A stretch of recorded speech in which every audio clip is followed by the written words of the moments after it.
Welcome to the Bourbon Case Files. I'm Nick, and I'm here with Peter today. How you doing? Doing great, man. Glad to be here. Glad to have you. Glad to have you. So Peter is an attorney with our law firm, Norden Leacox. He's one of our litigation attorneys up from South Florida visiting. That's right. Drove all the way up from South Florida here to North Florida. I guess Central Florida feels north for me, but far away. But glad to be here, and a little bit cooler, a little less humid up here, I think.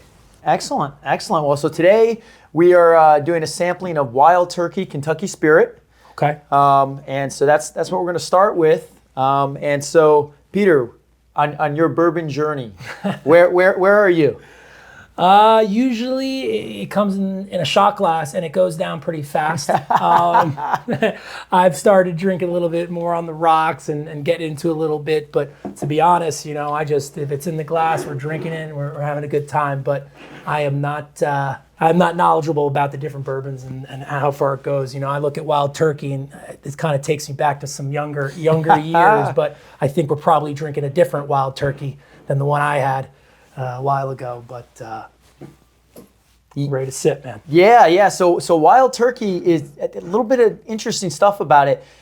Every bottle they do kind of has the same mash bill. So it's they say that there's not a lot of difference between them when you look at the difference, whether it's the Kentucky Spirit, the rare breed, whatever it may be. You're not going to notice a big difference, which is kind of a unique thing. But the Kentucky Spirit is a single barrel, which means it all comes from one barrel. And this one in particular was actually hand selected, which means liquor store went in and chose the barrel, tasted a bunch of them, and decided this is the one we're going to do. So this is actually a Total Wine hand selected. This is barrel 22-0195. Okay. So what that means is you can only get this at Total Wine, this particular barrel, and there's only so many bottles of it, and they're all, they'll taste the same, but you get to a different single barrel. It's a little bit different. Okay. Is this where we do the Total Wine plug? Go to your Total Wine and pick up a Wild Turkey? Well, they're one of the local liquor stores. So Total Wine, call us. We can work something out. All right. What do we do first? Because usually I'm just shooting it, but now we're doing something different. No. So take a smell. This is an 8-year bourbon. Okay. 75% corn, 13% rye, 12% barley. Okay. At least that's what the, I think 2021, this is a 2023.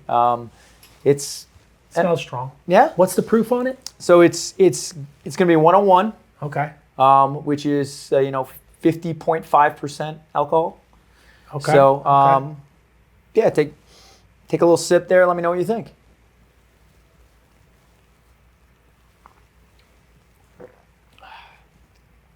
Smooth, especially I think when it hits your lips and you're having it in your mouth. There's no burn. I smelled like it was when I smelt it. It felt like it was going to burn more when I tasted it, but I didn't get that. It felt pretty smooth, and even swallowing it. I mean, I agree. It's for the 101 proof, it doesn't it's not a banger. It doesn't make you go oh. Jump back. I didn't sit back in my seat. It actually made me feel like I wanted to take another sip, which could be a good thing or a bad thing. Yeah. No, it's I know you're up here because we were doing firm photos. But what's going on down in South Florida?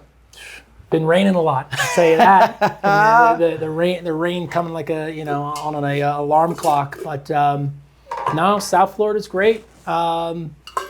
Other than working hard and working for the firm, I like to spend the time with my dog. So as much as I can, I'm hanging out with my Bernie Doodle, as well as my wife. And I probably should have hang out with my wife before my dog, but it comes in a group of 3 together. And I spend time with my family. I've learned as I've gotten older, the family time is important. So when I'm not working, I'm with my family and enjoying the outdoors. And actually, one thing you may have not known about me is I do triathlons. So not anything crazy, but staying in shape. I do triathlon. So in my spare time, I'm running, I'm biking, I'm swimming, staying in shape and doing some triathlons here and there. So, well, first of all, that's awesome. Second of all, you want to make sure not to drink too much bourbon because that's going to affect the training. I'm gonna have to run a little bit more to run it off. So, all right. so we're gonna pour a little bit here on the rock. All right. And that'll change the complexion and the flavor profile a little bit. Tell me that. I mean, what's the difference between putting it on a rock? I mean, the ice, will it lessen the heat and lessen the flavor? The ice is going to melt a little bit into it, so you're going to have the water, and so it's going to water it down a little bit. Okay. You have some people that they don't like it on a rock. They prefer, though, rather than drinking it neat, some people take a drop of water and just flick in a drop because that drop will open it up and open up those complex flavors, give it a little different taste. Okay. The rock's gonna, can water down a little bit or smoothen it out a little bit. What's your take on the metal cubes? You a fan of those or no? Nah, no. I'm not. I mean, there's nothing wrong with them, but I like a big cube. When I'm doing that. Let's see. Got even smoother. I mean, and that's what it does. And and then we live in Florida, and it's hot out. And room temperature. No, I want something that's a little cool. I hear you. I need a lot of ice down in South Florida. So how long you been doing triathlons? Oh, I want to say for probably about 5 years. Maybe a little bit longer. And I usually do like sprint triathlons, which is really a shorter swim, 10-mile bike ride to like a 5K. Okay. An hour and 20-minute workout. It seems like just a good workout. And they go up from there. So maybe I'll inch up to an Olympic triathlon or something longer. But it was actually started as a hobby just to get in shape and really I enjoyed the competition of it. I mean, I used to actually play lacrosse in college. And when you kind of leave competitive sports, you don't get that feeling. I actually get that feeling in trial, 100%. Kind of that competition, the adrenaline pumps, and you don't really get that in many different things in life. And I found, triathlons, you're on the starting line and you get that blood pumping like you're in trial or you're playing a sport, and there's something about that feeling that I don't know, makes you feel alive. I agree. I think that's something that's kind of unique to our profession as trial attorneys. Most professions, you don't have someone that's actually on the other side, that their sole job is to keep you from making money. But we do, and it is. It's like sports. I grew up playing sports as well, and I can remember my first trial. I got that little taste of adrenaline, like that you get that kind of sour taste in your mouth. And I was hooked, just like when I played football in high school. It's the same feeling. Yeah, yep. Gets you going, and I don't know. It's a good feeling. Could be a little scary, but those are the feelings that make you feel alive and make you lean into whatever you're doing, whether it's trial or running a triathlon. Right, it makes you a little bit sharper, and it's a good feeling. Yeah, and I imagine like trial work is that.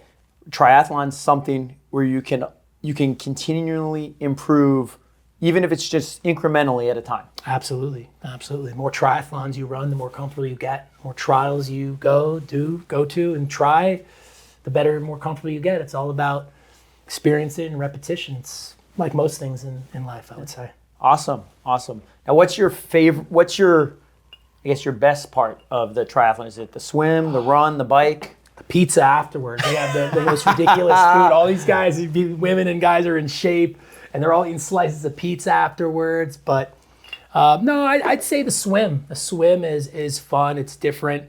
I'm not a natural runner, so I got to enjoy the first part when all the old guys and everyone starts passing me at the end when I'm running. But the swim is fun. Definitely have aspirations one day to do what's called an Ironman, which. You think about it, and most people, when they think about an Ironman, and if people don't know, I think it's a mile swim to a 100-mile bike ride to a marathon, right? I think you have 14 hours to complete it. But I think it's the thought of it being undoable, right? It's that feeling of like you got to lean into things that you think this is not doable, and you start doing the math on how it could be done. And you start inching, and then all of a sudden you're thinking, I can do this. So I think a lot of things in life are like that, where you kind of look at something and say, this is impossible. As soon as you start doing the math and breaking it down, it starts becoming a little more doable in your mind, right? And you start inching towards it. So whether it's, like I said, whether it's a triathlon working up to an Ironman or becoming a great trial attorney, it's inching forward and slowly learning from it and getting better every time. I like that. I love that. I think that's true. There's so many things in life that when you look at it from far away, you're like, that's impossible. There's no way we can do this. Yeah. But if you break it down piece by piece and you say, hey, I'm just going to do one thing at a time, and you build up and you get there and you're like, look what I accomplished. Absolutely. I think that's great. That's great. Absolutely. Excellent. Excellent. And I know recently you went on a vacation. You're telling me a little bit about it. I actually learned of a place in Dominican Republic, and my wife is Dominican, and this place called Casa de Campo. I never knew about it. I'd go to these all-inclusive, resorts, but I learned of this place in Dominican Republic. You can fly right there, and it's a 7,000 acre, basically, like town, right? And it's kind of like you get a golf cart, and you're driving all around. They got golf, they got fishing, they got beaches, and you're just hanging out playing music on your golf cart. No drinking on the golf cart. That would never happen. So I'm not driving. But no, it was tremendous. I mean, I would tell anyone who's looking for a vacation with their family where you can golf. They got the golf course, Teeth of the Dog, which is like number 22nd. I've heard of this. Golf course in the world is right there. It's actually going to be on the PGA Tour next year. So I think people are going to be learning a lot more about Casa de Campo, but horseback riding, they got polo fields. It's really, it's mind-blowing. And you could rent be at the resort, or you could rent a mansion. Right? Yeah. So whatever's in your budget, your wheelhouse that you can do there, it's tremendous for the families. So definitely on my list to go back there again, and I recommend it for anyone. And so it was just you and your wife. Yeah. Okay, and but it'd be good for families, kids. Absolutely, it's catered to families guys and families who have children, but also want to be able to golf and fish and have a great vacation for the family, but still kind of do some of those things that maybe some guys or some ladies don't get to do all that often. Yeah. Being having a family and being very busy. Yes.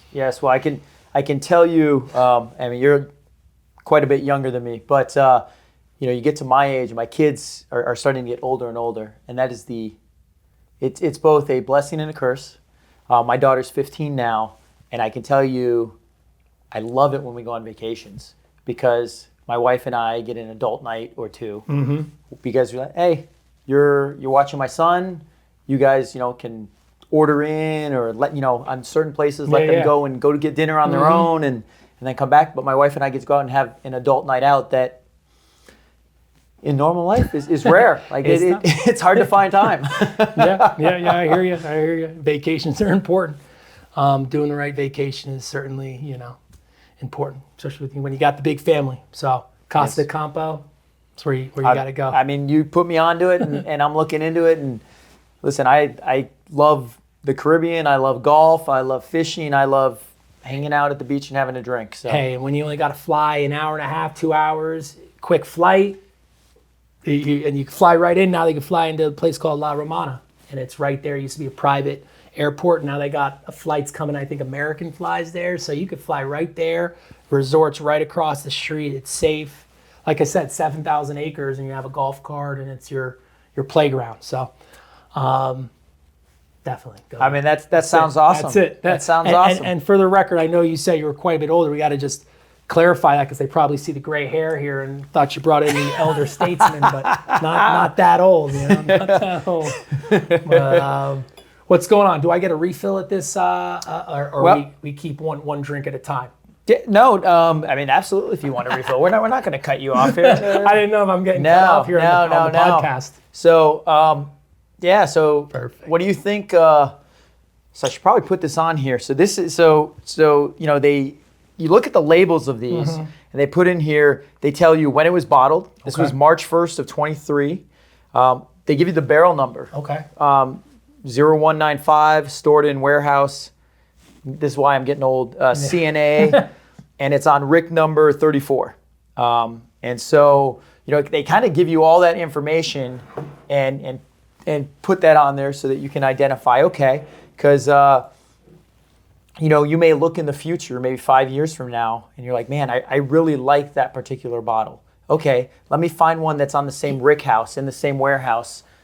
Well, that's what I was going to ask you. I mean, what's the importance of having all this detail on the bottle? I mean, what does it matter if it's the 34th and when it was bottled on and all that information?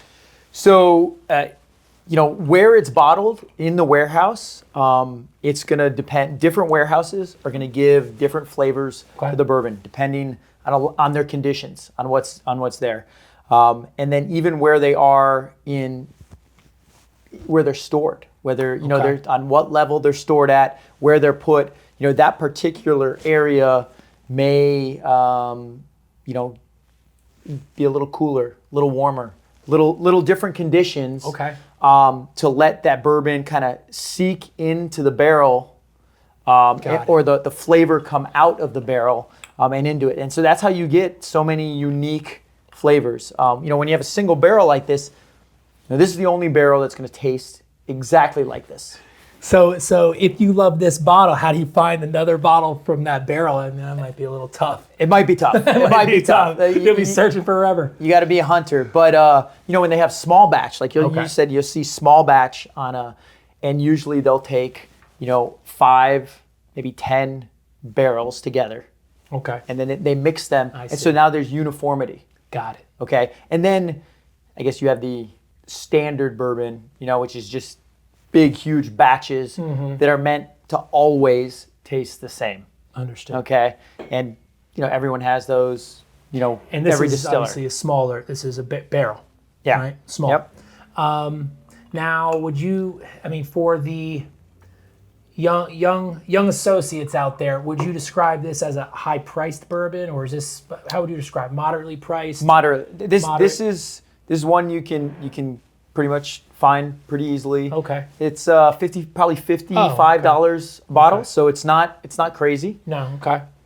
Very, very, in my mind, it can be weekly sipper. But you're looking for the writing on the bottom here. You want one with a barrel number and some special details, or small batch? Would you say?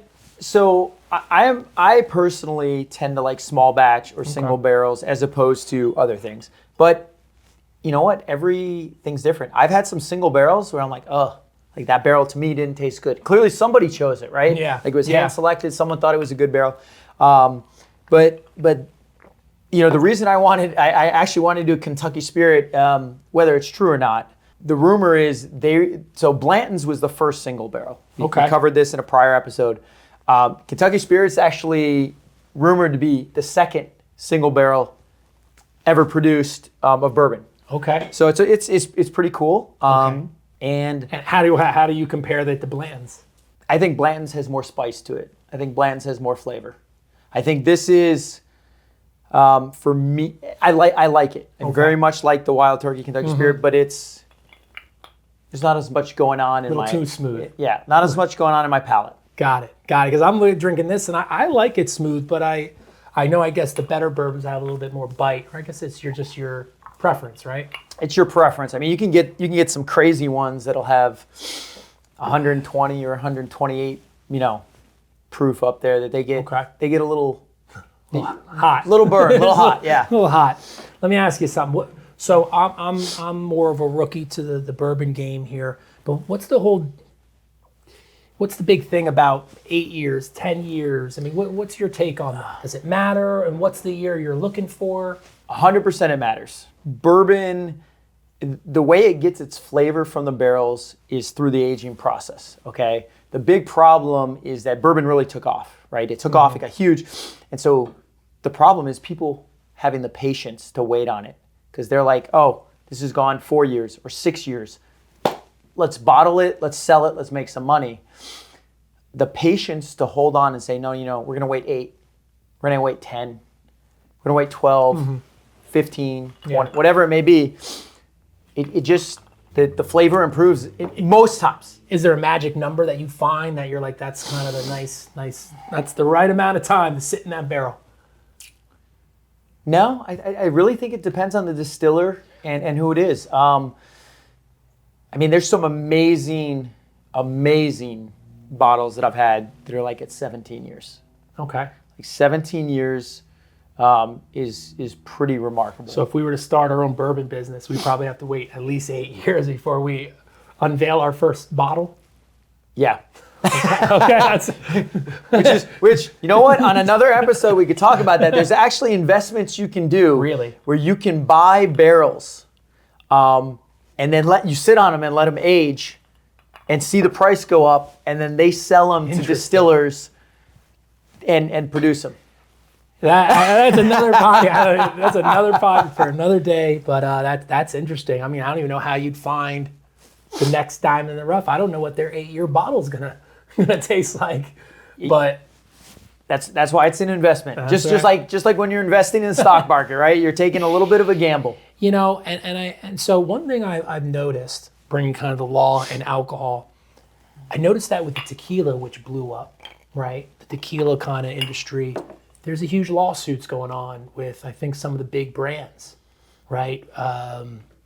George Clooney's old brand, what's the big tequila company? But essentially, without naming names, you know, there's been a allegation that they're not 100% agave, and they're falsely advertising, and they're putting other things in, and they're watering it down. Or it's not 100% agave. That's the argument. Yeah. Right.